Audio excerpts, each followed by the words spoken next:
Hello നമസ്കാരം. ഏറ്റവും പുതിയ സിനിമാ വിശേഷങ്ങളുമായി പുതിയൊരു വീഡിയോയിലേക്ക് എല്ലാവർക്കും സ്വാഗതം.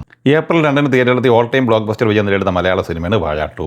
വിപിൻ ദാസിന്റെ തിരക്കഥയിൽ സബിൻസ സംവിധാനം ചെയ്ത ഈ സിനിമ മൂന്നാമത്തെ തിങ്കളാഴ്ച കൂടിയായ 19ാം ദിവസത്തിലേക്കാണ് ഇന്ന് എത്തിച്ചേർന്നിട്ടുള്ളത്. കേരളത്തിൽ 100 കോടി ക്ലബിലും വേൾഡ് വൈഡ് ബോക്സ് ഓഫീസിൽ 200 കോടിയും മറികടന്ന ഈ സിനിമ ഇന്നലെ തിങ്കളാഴ്ച കേരളത്തിൽ 4 കോടി 30 ലക്ഷം രൂപയാണ് കളക്ട് ചെയ്തത്. അങ്ങനെ 110 കോടി 68 ലക്ഷം രൂപയാണ് കേരളത്തിൽ 18 ദിവസം കൊണ്ട് ഈ സിനിമ നേടിയെടുത്തിരിക്കുന്നത്. 18 ദിവസത്തെ ഈ സിനിമയുടെ വേൾഡ് വൈഡ് കളക്ഷൻ പ്രതീക്ഷിക്കുന്നത് 206 കോടി 20 ലക്ഷം റേഞ്ചിലാണ്. കേരളത്തിൽ മികച്ച ഹോൾഡ് നിലനിർത്തി മുന്നോട്ട് പോകുന്ന മറ്റൊരു മലയാള സിനിമയാണ് ഭരതനാട്യം 2 മോഹിനിയാട്ടം. സൈജു കുറുപ്പ് നായകനായി കൃഷ്ണദാസ് മുരളി തിരക്കഥ സംവിധാനം ചെയ്ത് ഏപ്രിൽ 10 തിയേറ്ററിലെത്തിയ ഈ സിനിമ ഇന്നലെ ഞായറാഴ്ച കേരളത്തിൽ 1 കോടി 80 ലക്ഷം രൂപയാണ് കളക്ട് ചെയ്തിട്ടുള്ളത്. അങ്ങനെ 10 ദിവസം കൊണ്ട് 12 കോടി 30 ലക്ഷം രൂപയാണ് ഈ സിനിമയുടെ കേരള കളക്ഷൻ. സിനിമയുടെ വേൾഡ് വൈഡ് കളക്ഷൻ 18 കോടി റേഞ്ചിലും എത്തിച്ചേർന്നിട്ടുണ്ട്. വിഷു റിലീസായി ഏപ്രിൽ 15 ബുധനാഴ്ച തിയേറ്ററിലെത്തിയ മലയാള സിനിമയാണ് പള്ളിച്ചട്ടമ്പി. ടോവിനോ തോമസ് നായകനായി ഡിജോ ജോസ് ആന്റണി സംവിധാനം ചെയ്ത ഈ സിനിമ ഇന്നലെ ഞായറാഴ്ച കേരളത്തിൽ 1 കോടി 70 ലക്ഷം രൂപയാണ് കളക്ട് ചെയ്തിട്ടുള്ളത്. അങ്ങനെ പള്ളിച്ചട്ടമ്പി 5 ദിവസം കൊണ്ട് കേരളത്തിൽ 9 കോടി രൂപയാണ് നേടിയെടുത്തിരിക്കുന്നത്. അതേസമയം വേൾഡ് വൈഡ് ബോക്സ് ഓഫീസിൽ അത്ര മികച്ച പ്രകടനം ഈ സിനിമയ്ക്ക് നേടിയെടുക്കാനായിട്ടില്ല.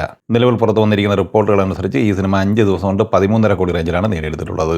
ഏപ്രിൽ 15 ബുധനാഴ്ച വിഷു റിലീസായി തിയേറ്ററിലെത്തിയ രണ്ടാമത്തെ മലയാള സിനിമയാണ് ഒരു ദുരൂഹ സാഹചര്യത്തിൽ. കുഞ്ചാക്കോ ബോബൻ നായകനായി രതീഷ് ബാലകൃഷ്ണ പൊതുവാൾ തിരക്കഥ എഴുതി സംവിധാനം ചെയ്ത ഈ സിനിമയ്ക്ക് 5ാം ദിവസം ഇന്നലെ ഞായറാഴ്ച കേരളത്തിൽ 29 ലക്ഷം രൂപയാണ് കളക്ട് ചെയ്യാനായിട്ടുള്ളത്. അങ്ങനെ ആദ്യ 5 ദിവസം കൊണ്ട് കേരളത്തിൽ 1 കോടി 98 ലക്ഷം രൂപയാണ് ഈ സിനിമ നേടിയെടുത്തിരിക്കുന്നത്.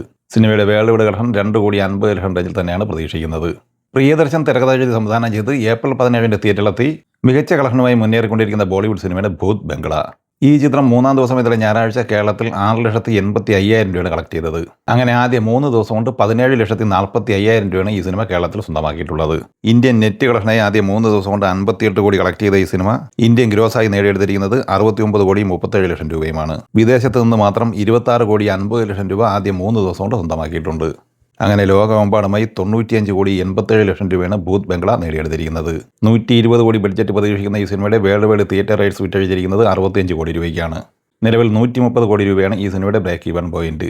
അപ്പോൾ സ്വാഭാവികമായിട്ടും വരുന്ന ഏതാനും ദിവസങ്ങൾ കൊണ്ട് തന്നെ ഈ സിനിമ ക്ലീൻ ഹിറ്റ് വിജയം സ്വന്തമാക്കും എന്ന് ഉറപ്പായിട്ടുണ്ട്. നെറ്റ്ഫ്ലിക്സ് വഴി OTT സ്ട്രീമിംഗ് ആരംഭിച്ച തമിഴ് സിനിമയാണ് യൂത്ത്.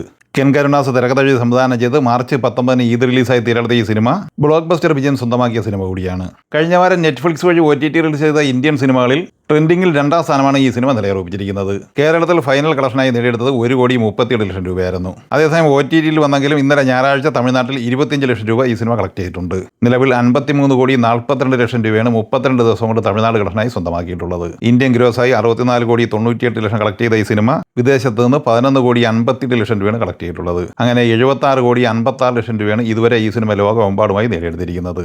7 കോടി ബഡ്ജറ്റുള്ള ഈ സിനിമയ്ക്ക് 31 കോടി 82 ലക്ഷം രൂപ വേൾഡ് വൈഡ് ഷെയറായി ലഭിച്ചിട്ടുണ്ട്. ഈ സിനിമകളെക്കുറിച്ചും വീഡിയോ സംബന്ധമായി നിങ്ങളുടെ അഭിപ്രായങ്ങൾ കമൻറ്റായി പറയുക. വീഡിയോ ഇഷ്ടമായി ലൈക്ക് ചെയ്യുക. നമ്മുടെ ചാനൽ സബ്സ്ക്രൈബ് ചെയ്യുന്ന കാര്യം കൂടി പരിഗണിക്കുക. വീഡിയോയുടെ നോട്ടിഫിക്കേഷൻ ലഭിക്കാൻ ബെല്ലൈക്കൺ കൂടി എനേബിൾ ചെയ്യുക. പുതിയ മറ്റൊരു വീഡിയോയുമായി വീണ്ടും കാണാം. എല്ലാവർക്കും ഒരിക്കൽ കൂടി നന്ദി, നമസ്കാരം.